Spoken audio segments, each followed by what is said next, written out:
بسم اللہ الرحمن الرحیم۔ تمام ناظرین کو السلام علیکم کہتا ہوں۔ امید کرتا ہوں کہ آپ سب اللہ تعالیٰ کے فضل و کرم سے خیریت سے ہوں گے۔ تو آج کا ہمارا موضوع ہے کہ خواہش کا پورا نہ ہونا بھی یہ بھی ایک قبولیت کی علامت ہے۔ دو شخص تھے، ایک عیسائی اور ایک مسلمان۔ دونوں بستر مرگ پر تھے، مرنے کے قریب تھے۔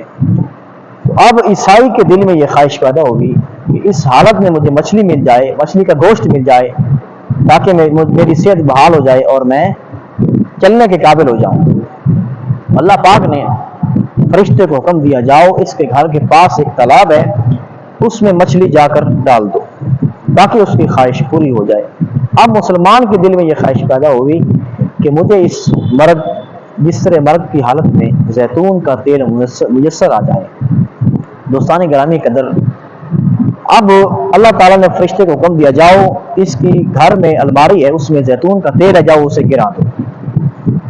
فرشتہ عرض کرتا ہے، اے اللہ، اے باری تعالیٰ، اے حکمت والے خدا، اس میں ضرور کوئی مصیبت ہوگی، ضرور کوئی حکمت ہوگی، امت کے لیے سبق ہوگا، مجھے بتا دیجئے، مجھے حکم دیجئے، مجھے ارشاد فرمائیے کہ اس میں مصیبت کیا ہے۔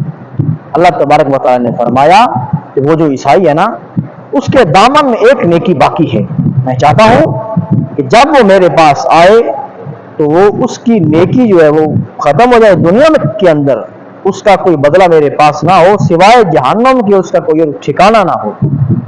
اور وہ جو مسلمان ہے، اس کے دامن میں ایک کوتاہی باقی ہے۔ میں چاہتا ہوں کہ میرے پاس جب وہ آئے، ان کوتاہیوں سے پاک ہو کر آئے۔ میں چاہتا ہوں کہ جب وہ اس مصیبت پر صبر کرے اور اس کا یہ گناہ ٹل جائے، اس کی کوتاہی معاف ہو جائے صبر کرنے کی وجہ سے، اور اس کا بدلہ سوائے جنت کے اور کچھ نہ ہو۔ حضرات، یہ تھا فرق کہ بعض اوقات ہماری خواہشات پوری نہیں ہوتی، خواہشات میں تاخیر ہو جاتی ہے، یا خواہشات کا پورا نہ ہونا اس دنیا میں یہ اللہ تعالیٰ کی حکمت ہوتی ہے، اور اس میں مصیبت جو ہے وہ اللہ تعالیٰ ہی بہتر جانتا ہے۔ بعض اوقات اس کی مصیبت دنیا کے اندر مل جاتی ہے اور بعض اوقات اس کا بدلہ آخر میں مل جاتا ہے۔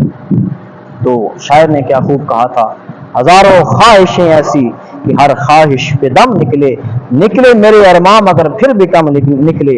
حضرات، یہ انسان ہے، اس کی خواہشیں پوری نہیں ہو سکتی۔ یہ